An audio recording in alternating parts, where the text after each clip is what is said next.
Cylinder தட்டுப்பாடு காரணமாக கடலூர் மாவட்டத்தில் உள்ள உணவகங்களில் டீ, பிரியாணி ஆகியவை மட்டுமே விற்பனை செய்யப்படுகின்றன.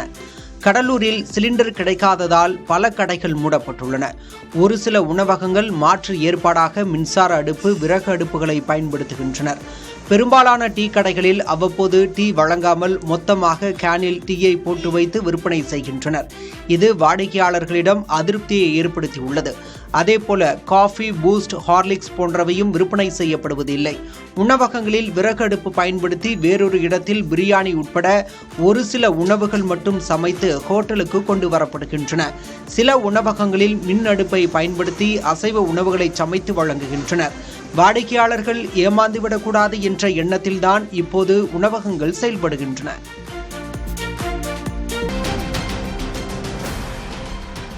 வணிக சிலிண்டர் தட்டுப்பாட்டை சமாளிக்க சென்னை பூந்தமல்லி பேருந்து நிலையம் அருகே உள்ள ஒரு தேநீர் கடை புதுமையான முயற்சியை கையில் எடுத்துள்ளது.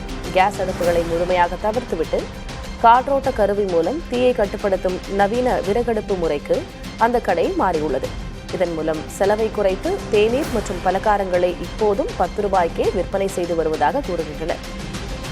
தொழில் போட்டியை சமாளிக்கவும் வாடிக்கையாளர்களுக்கு சுமை இல்லாமலும் இவர்கள் எடுத்துள்ள இந்த மாற்றம் மக்களை வெகுவாக கவர்ந்துள்ளது.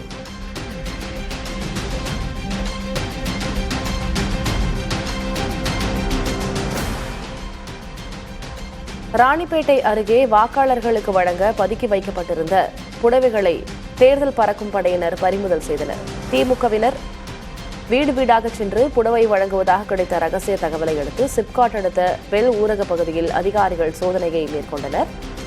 அப்போது சில குடியிருப்புகளில் உரிய ஆவணங்களின்றி பதுக்கி வைக்கப்பட்டிருந்த புடவைகளை கண்டறிந்து பறிமுதல் செய்தனர்.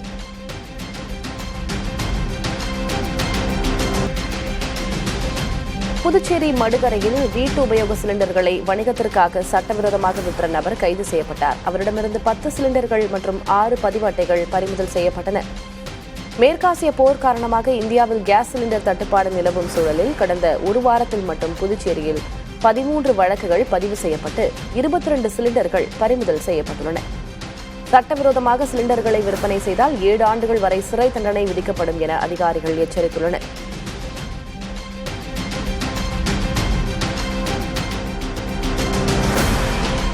தங்கம் விலை சவரனுக்கு 400 ரூபாய் உயர்ந்துள்ளது. சென்னையில் ஆபரண தங்கம் விலை கடந்த ஒரு வாரத்தில் 6560 ரூபாய் குறைந்த நிலையில் இன்று அதிகரித்துள்ளது.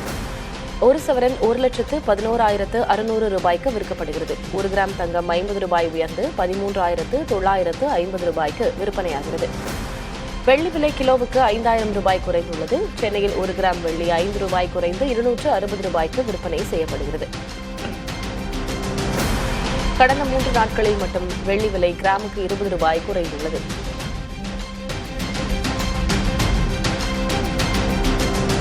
சென்னை கோயம்பேடு சந்தையில் காய்கறிகள் விலை குறைந்தது. வரத்து அதிகரிப்பால் தக்காளி, பீன்ஸ், முருங்கைக்காய், வெண்டைக்காய் விலை சரிந்துள்ளது. 1 கிலோ வெங்காயம் 20 ரூபாய்க்கும், தக்காளி 15 ரூபாய்க்கும், சின்ன வெங்காயம் 40 ரூபாய்க்கும் விற்பனையாகிறது. இதேபோல 1 கிலோ பீன்ஸ் 50 ரூபாய்க்கும், வெண்டைக்காய் 35 ரூபாய்க்கும் விற்பனை செய்யப்படுகிறது. பல்வேறு மாவட்டங்களிலிருந்து காய்கறிகளின் வரத்து உயர்ந்ததால் விலை குறைந்து வருவதாக வியாபாரிகள் தெரிவிக்கின்றனர்.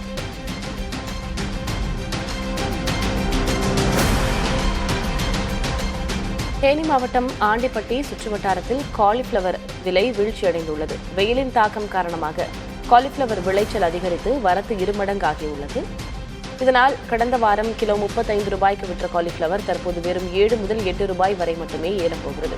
ஏக்கருக்கு 30,000 ரூபாய் வரை செலவு செய்துள்ள விவசாயிகள் இந்த விலை வீழ்ச்சியால் பெரும் இழப்பை சந்தித்து வேதனை அடைந்துள்ளனர்.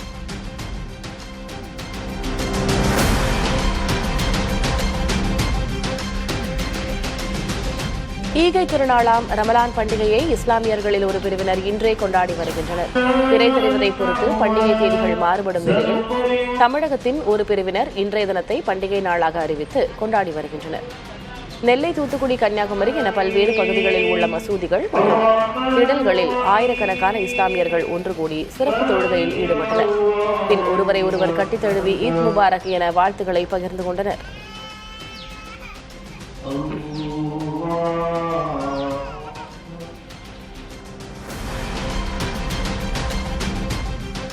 ரம்ஜான் பண்டிகையை முன்னிட்டு தமிழ்நாட்டின் பல்வேறு மாவட்டங்களில் கால்நடைகள் விற்பனை அமோகமாக நடைபெற்றது. மதுரை, சேலம், விழுப்புரம் மற்றும் புதுக்கோட்டை ஆகிய மாவட்டங்களில் இஸ்லாமியர்கள் மற்றும் வியாபாரிகள் போட்டி போட்டுக் கொண்டு ஆடு மற்றும் மாடுகளை வாங்கிச் சென்றனர். இதில் அதிகபட்சமாக சேலத்தில் 6 கோடி ரூபாய்க்கு மாடுகள் விற்பனை நடைபெற்றது. தேர்தல் நடத்தை விதிமுறைகள் இருந்தும் கால்நடைகள் அதிக அளவில் விற்பனையானதால் வியாபாரிகள் மகிழ்ச்சி அடைந்துள்ளனர்.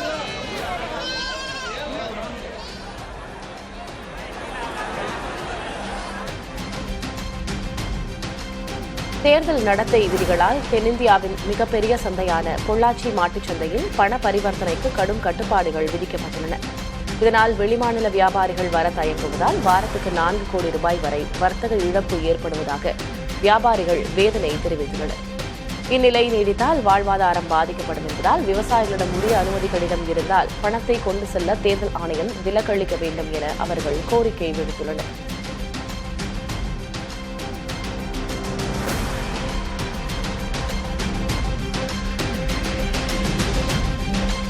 கடலூர் மாவட்டம் பெண்ணாடம் நேரடி நெல் கொள்முதல் நிலையத்தில் 2 நாட்களாக பெய்த மழை காரணமாக நெல் மூட்டைகள் மழையில் நனைந்து சேதமடைந்துள்ளன.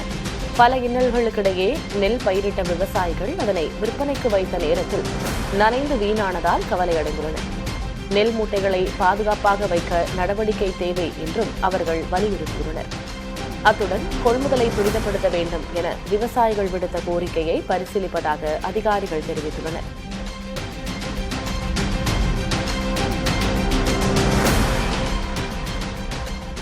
கன்னியாகுமரி மாவட்டம் தாழக்குடியில் 17 விழுக்காட்டிற்கு மேல் ஈரப்பதம் இருப்பதாக கூறி நெல் கொள்முதல் செய்ய அதிகாரிகள் மறுப்பதால் விவசாயிகள் வேதனை அடைந்துள்ளனர்.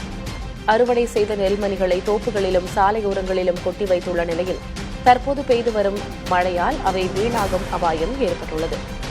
ஈரப்பத வரம்பை 21 விழுக்காடாக உயர்த்த வேண்டும் என்றும் மழையில் நனைவதற்குள் நெல்லை விரைந்து கொள்முதல் செய்ய வேண்டும் என்றும் விவசாயிகள் வலியுறுத்துகின்றனர்.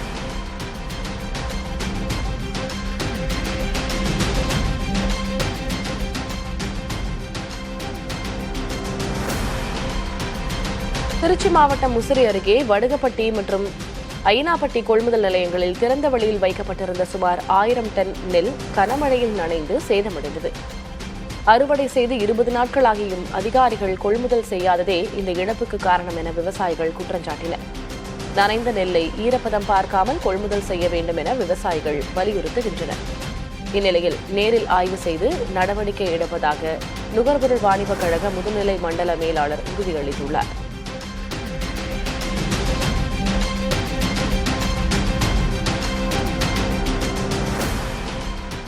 சேலம் மாவட்டம் ஆத்தூர் மற்றும் கெங்கவல்லி சுற்றுவட்டார பகுதிகளில் சூறைக்காற்றுடன் பெய்த கனமழையால் பயிர்கள் சேதமாகியுள்ளன. ராமநாயக்கன்பாளையம் மற்றும் புதுப்பாளையம் உள்ளிட்ட இடங்களில் பயிரிடப்பட்டிருந்த மக்காச்சோளம், பாக்கு மற்றும் வாழை மரங்கள் சூறைக்காற்றால் சரிந்து சேதமடைந்தன. குறிப்பாக கெங்கவல்லி பகுதியில் அறுவடைக்கு தயாராக இருந்த பல ஏக்கர் நெற்பயிர்கள் மழைநீரில் மூழ்கியதால் விவசாயிகள் வேதனை அடைந்துள்ளனர். சேதமடைந்த பயிர்களுக்கு உரிய இழப்பீடு வழங்க வேண்டும் என கோரிக்கை விடுத்துள்ளனர்.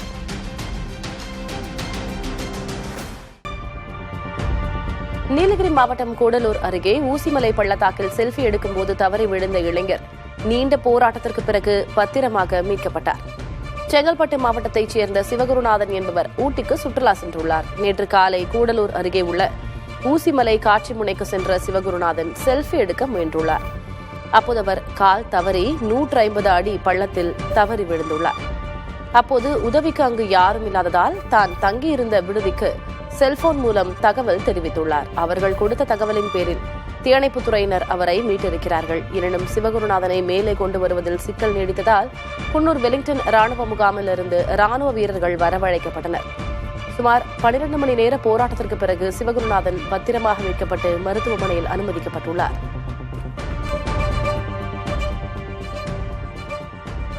தூத்துக்குடி மாணவி கொலை வழக்கில் கைதானவருக்கு உடல்நலக்குறைவு ஏற்பட்டதால் அவருக்கு மருத்துவமனையில் சிகிச்சை அளிக்கப்பட்டது.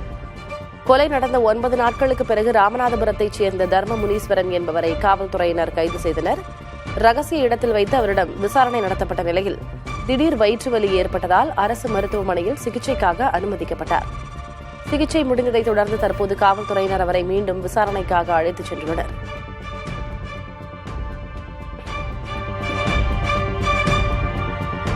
தமிழகத்தில் உள்ள 90 நீர்த்தேக்கங்களில் நீர் இருப்பு கோடை வெயில் தீவிரமடைவதற்கு முன்னரே மிக வேகமாக குறைந்து வருவதாக நீர்வளத்துறை தெரிவித்துள்ளது. மொத்த நீர் இருப்பு 224 டிஎம்சியாக இருக்கும் நிலையில் தற்போது 100 டிஎம்சி மட்டுமே நீர் உள்ளது.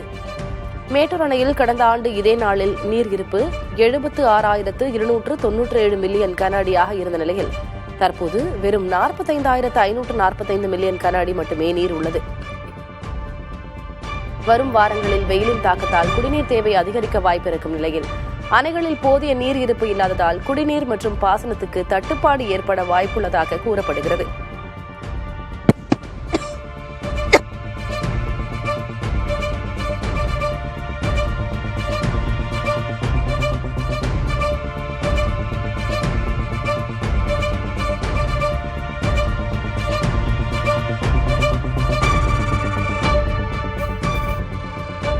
தருமபுரி மாவட்டத்தில் கோடை வெயில் வாட்டி வதைத்த நிலையில் பல்வேறு இடங்களில் மழை பெய்தது.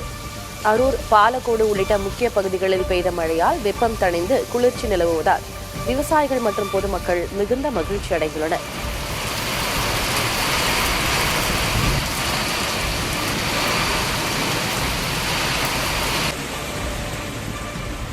மதுரையில் 1 மணி நேரத்திற்கு மேலாக மழை வெளுத்து வாங்கியது. குறிப்பாக தல்லாக்குளம், சிம்மக்கல், பெரியார் பேருந்து நிலையம் மற்றும் ரயில் நிலைய பகுதிகளில் பெய்த மழையால் சாலைகளில் தண்ணீர் தேங்கியது.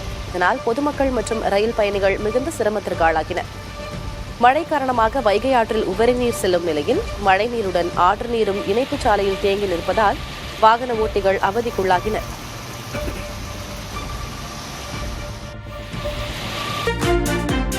திருச்சி மண்ணச்சநல்லூர் தொகுதியில் திமுக எம்எல்ஏ கதிரவன் தேர்தல் நடத்தை விதிமுறைகள் அமலில் இருந்தபோது சொகுசு கார்களை வழங்கியதாக அதிமுக புகார் அளித்துள்ளது. தேர்தல் தேதி அறிவிக்கப்பட்ட பின்னர் ஒன்றியம் மற்றும் பேரூராட்சி தலைவர்கள் 7 பேருக்கு விலை உயர்ந்த கார்கள் வழங்கப்பட்டதாக குற்றச்சாட்டு எழுந்துள்ளது. இதன் மொத்த மதிப்பு 1 கோடி ரூபாயை கடந்ததாகவும் தெரிவிக்கப்பட்டுள்ளது. இதுகுறித்து அதிமுக நிர்வாகிகள் மாவட்ட தேர்தல் அலுவலரிடம் புகார் மனு அளித்து நடவடிக்கை கோரியுள்ளனர். விசாரணை நடத்தப்படும் என்று அதிகாரிகள் தெரிவிக்கின்றனர். தமிழ்நாடு மற்றும் புதுச்சேரியில் நாளை ரம்ஜான் பண்டிகை கொண்டாடப்படுகிறது. தமிழ்நாடு அரசு தலைமை காசி வெளியிட்டுள்ள அறிவிப்பில் ஷவால் மாதத்துக்கான பிறை வியாழக்கிழமை தமிழகத்தின் எந்த பகுதியிலும் தென்படவில்லை என குறிப்பிடப்பட்டுள்ளது. எனவே ரமலான் மாதம் 30 நாட்களாக பூர்த்தியடைவதாகவும் இதனால் நாளை தமிழகம் முழுவதும் நோன்பு பெருநாள் கொண்டாடப்படும் எனவும் தெரிவிக்கப்பட்டுள்ளது. இதேபோன்று புதுச்சேரியிலும் நாளை ரம்ஜான் பண்டிகை கொண்டாடப்படும் என அறிவிக்கப்பட்டுள்ளது.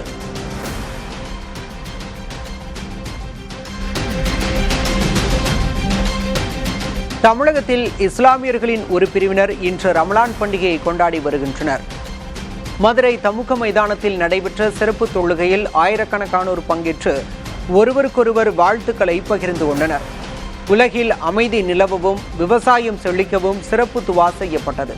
ரமலான் தொழுகையில் இயக்குனர் அமீரும் கலந்து கொண்டார்.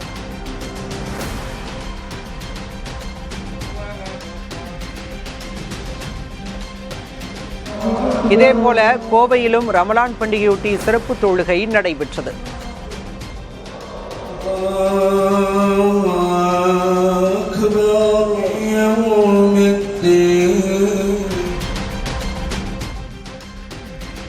ரம்ஜான் பண்டிகையை முன்னிட்டு சென்னை, எழும்பூர், கன்னியாகுமரி இடையே சிறப்பு ரயில்கள் இயக்கப்படும் என தெற்கு ரயில்வே அறிவித்துள்ளது. இதன்படி எழும்பூரிலிருந்து வெள்ளிக்கிழமை இரவு 11:45 மணியளவில் கன்னியாகுமரிக்கு சிறப்பு ரயில் இயக்கப்பட உள்ளது. அதேபோன்று கன்னியாகுமரியிலிருந்து ஞாயிற்றுக்கிழமை இரவு 11:25 மணியளவில் சென்னைக்கு சிறப்பு ரயில் இயக்கப்படும் என தெரிவிக்கப்பட்டுள்ளது.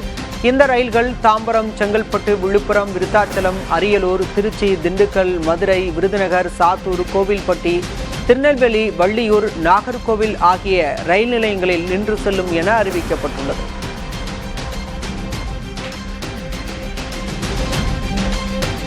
தருமபுரி மாவட்டத்தில் கோடை வெயில் வாட்டி வதைத்த நிலையில் பல்வேறு இடங்களில் மழை பெய்தது. அரூர், பாலக்கோடு உள்ளிட்ட முக்கிய பகுதிகளில் பெய்த மழையால் வெப்பம் தணிந்து குளிர்ச்சியான சூழல் நிலவுவதால் விவசாயிகள் மற்றும் பொதுமக்கள் மிகுந்த மகிழ்ச்சி அடைந்தனர்.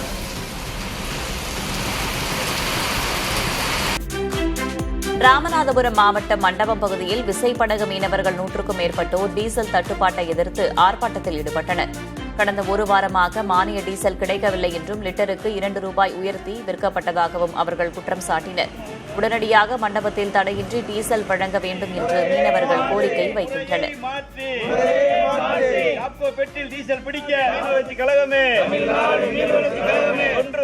டீசல் வழங்கிய நாடோடிகளின் வம்சமா. கோடைக்காலம் தொடங்குவதையொட்டி ஸ்ரீரங்கம் அரங்கநாத சுவாமி கோவிலில் பக்தர்களுக்கு பானகமும் மூலிகை நீர்மோரும் வழங்கப்படுகின்றன. ஜூன் மாதம் 2ஆம் வாரம் வரை பானகம் மற்றும் நீர்மோர் வழங்கப்படும் என்று தெரிவிக்கப்பட்டுள்ளது. மேலும் பக்தர்கள் கோவில் வளாகத்தில் நடந்து செல்லும்போது வெப்பத்தின் தாக்கத்திலிருந்து தற்காத்துக் கொள்ள ஏதுவாக வளாகம் முழுவதும் தேங்காய் நாரினால் ஆன தரை விரிப்பும் போடப்பட்டுள்ளது.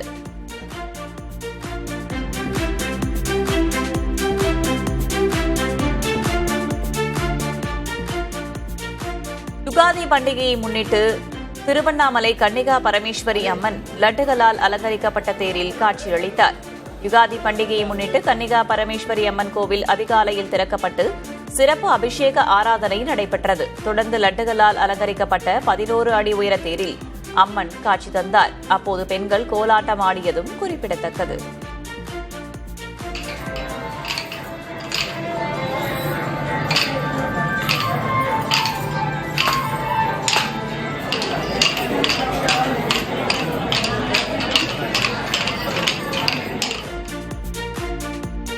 தெலுங்கு வருடப்பிறப்பு விடுமுறை தினத்தையொட்டி திருச்செந்தூர் சுப்பிரமணிய சுவாமி கோவிலில் பக்தர்களின் கூட்டம் நிரம்பி வழிந்தது. இதனால் பொது தரிசன வரிசை, கட்டண தரிசன வரிசை, முதியோர்கள் தரிசன வரிசை என அனைத்திலும் பக்தர்களின் கூட்டம் அலைமோதியது. அதேபோல கடல் மற்றும் நாழி கிணற்றில் ஏராளமான பக்தர்கள் புனித நீராடினர். எதிர்க்கட்சித் தலைவர்கள் டெல்லி செல்வது தங்களின் அரசியல் சுயநலத்திற்காக என முதல்வர் மு.க.ஸ்டாலின் விமர்சித்துள்ளார். எதிர்க்கட்சித் தலைவர் பழனிசாமியும் அவரது சகாக்களும் டெல்லியில் இருப்பது தமிழகத்திற்கு வழங்கப்படாமல் வஞ்சிக்கப்படும் நிதியை பெற்றுத்தரவா அல்லது மாநில உரிமைகளை காக்கவா என முதல்வர் கேள்வி எழுப்பியுள்ளார். சமையல் எரிவாயு சிலிண்டர் தட்டுப்பாடு போன்ற சாமானிய மக்களின் வாழ்வாதார பிரச்சினைகளை விட தங்களின் கூட்டணி பேச்சுவார்த்தைகளுக்கே எதிர்க்கட்சியினர் முக்கியத்துவம் அளிப்பதாக முதல்வர் ஸ்டாலின் சாடியுள்ளார். சொந்த கட்சியையே டெல்லியிடம் அடமானம் வைத்தவர்கள் ஆட்சிக்கு வந்தால் தமிழகத்தையும் அடகு வைக்க தயங்க மாட்டார்கள் என முதல்வர் குறிப்பிட்டுள்ளார். இனி எதிர்க்கட்சியினர் எடுக்கும் ஒவ்வொரு முடிவும் டெல்லியின் வடிவம்தான் என்பதை மக்கள் உணர்ந்திருக்கிறார்கள் என்றும் முதல்வர் மு.க.ஸ்டாலின் தெரிவித்துள்ளார். தேசிய ஜனநாயக கூட்டணிக்கு அதிமுக தான் தலைமை என அக்கட்சி பொதுச் செயலர் எடப்பாடி பழனிசாமி திட்டவட்டமாக தெரிவித்திருக்கிறார். டெல்லியில் மத்திய உள்துறை அமைச்சர் அமித்ஷாவை சந்தித்த பிறகு செய்தியாளர்களிடம் பேசிய அவர் தொகுதி பங்கீடு தொடர்பான பேச்சுவார்த்தை நாளை நடைபெறும் என பதிலளித்தார். தொகுதி பங்கீடு சம்பந்தமான விஷயங்களை எல்லாம் வரும். ஒரு 4 நாட்கள் எல்லாம் இறுதி செஞ்சோம்.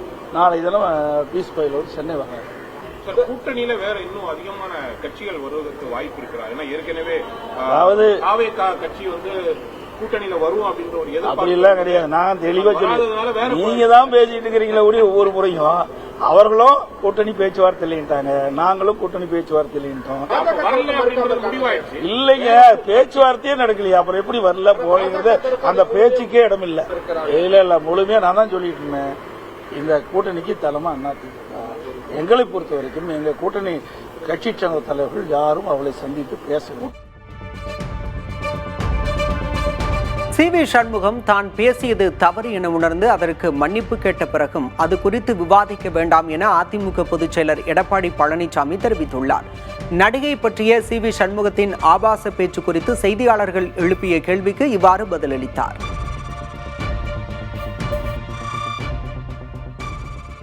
மூன்று நாட்களா மூத்த நிர்வாகிகள் மகளிர் பற்றி சில கருத்துக்களை தெரிவித்தது ஒரு அதாவது கூட்டத்தில் இருக்கும்போது ஒரு தவறான வார்த்தை வரும்போது அந்த தவறை உணர்ந்து அதற்கு மன்னிப்பு கோரிவிட்டார்.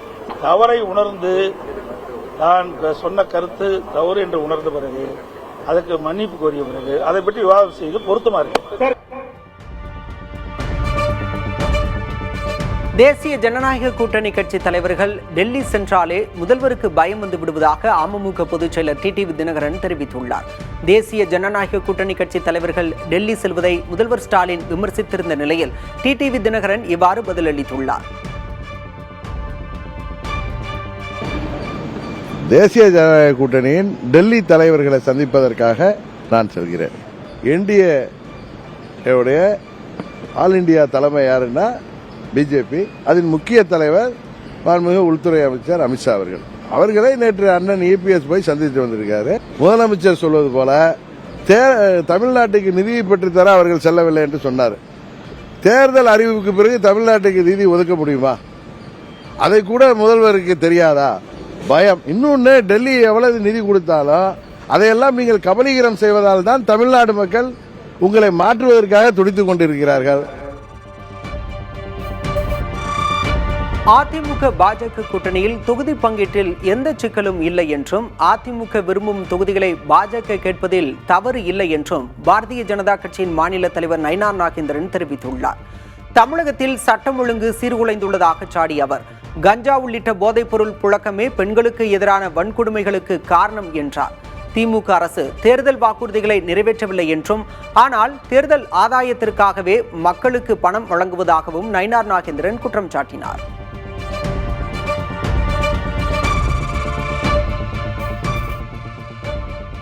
திமுக கூட்டணியில் 10 சட்டமன்ற தொகுதிகள் மற்றும் 1 மாநிலங்களவை சீட் பெற விடுதலை சிறுத்தைகள் கட்சி விரும்புவதாக தகவல் வெளியாகியுள்ளது.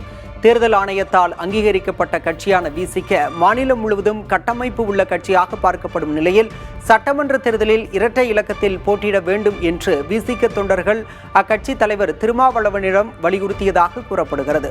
பானை சின்னத்திலேயே அனைத்து தொகுதிகளிலும் போட்டியிட வேண்டும் என்பதிலும் விசிக உறுதி காட்டுவதாக கூறப்படுகிறது.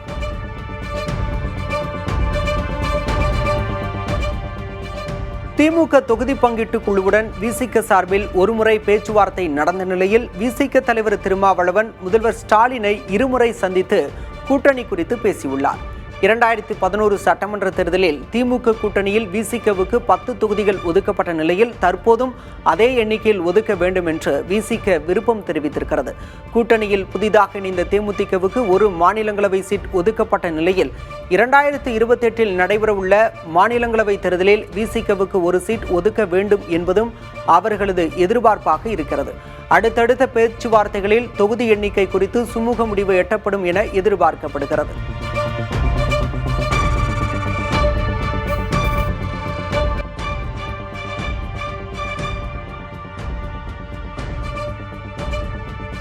தேசிய ஜனநாயக கூட்டணியின் தொகுதி பங்கீடு குறித்து விரைவில் அதிகாரப்பூர்வ அறிவிப்பு வெளியாகும் என தமிழ் மாநில காங்கிரஸ் தலைவர் ஜி.கே. வாசன் தெரிவித்துள்ளார். அதற்கு முன்பாக வெளியாகும் தொகுதி எண்ணிக்கை குறித்த தகவல்கள் தவறானவை என்றும் அவை கூட்டணியை பலவீனப்படுத்த நினைப்பவர்களின் வேலை என்றும் அவர் சாடினார்.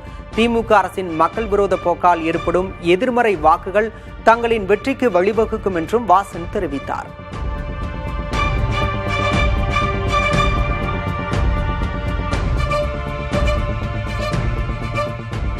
பழனி முருகன் கோயிலில் தரிசனம் செய்த இந்து மக்கள் கட்சி தலைவர் அர்ஜுன் சம்பத் தமிழகத்தில் தற்போது அதிமுக பாஜக கூட்டணி மற்றும் திமுக இடையே மட்டுமே இருமுனை போட்டி நிலவுவதாக தெரிவித்தார். விஜயின் தாவேக அதிமுக பாஜக கூட்டணியின் வாக்குகளை பிரிக்கவே முயல்கிறது என்றும் 234 தொகுதிகளிலும் அக்கட்சி டெபாசிட் இழக்கும் என்றும் விமர்சித்தார். மேலும் திமுகவுக்கு உதவும் வகையில் ஆதவ் அர்ஜுனா தாவேகவை இயக்கி வருவதாக குற்றம் சாட்டிய அர்ஜுன் சம்பத் வரும் தேர்தலில் அதிமுக பாஜக கூட்டணி வெற்றி பெற்று தனி பெரும்பான்மையுடன் ஆட்சி அமைக்கும் என்றும் நம்பிக்கை தெரிவித்தார்.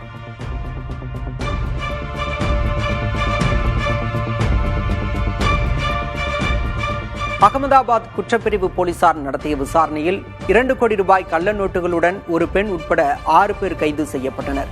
குஜராத் மாநிலம் சூரத்தில் ஆசிரமம் நடத்தி வந்த பிரதீப் குருஜி என்பவர் ரகசிய பாதாள அறை அமைத்து கள்ள நோட்டுகளை அச்சிட்டு வந்தது அம்பலமானது. இவர்கள் அசல் நோட்டுகள் போலவே தோற்றமளிக்க பாதுகாப்பு இழைகளை சீனாவிலிருந்து இறக்குமதி செய்துள்ளனர். சொகுசு கார் சோதனையில் சிக்கிய இந்த கும்பல் ஆன்மீக மற்றும் யோகா போர்வையில் கள்ளநோட்டு வலையமைப்பை நடத்தியிருக்கிறது. இதுகுறித்து போலீசார் தீவிர விசாரணையை நடத்தி வருகின்றனர்.